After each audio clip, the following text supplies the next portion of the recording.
valid na magkaroon ng worries in life. Pero always remember, all the worries ay kayang alisin ng Panginoon sa buhay natin.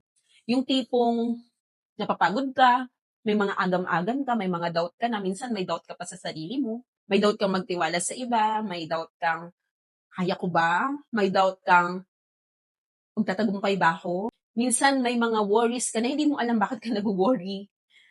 Minsan nakakatawa yon pero serious yun. Ibig sabihin may kailangan kang matuklasan in yourself na ang Diyos lang yung makakatulong sa'yo. Always remember, God knows your situation. God knows everything, pati yung ng buhok mo, alam niya yan. Alam lahat ni Lord. But all you need to do is to trust Him.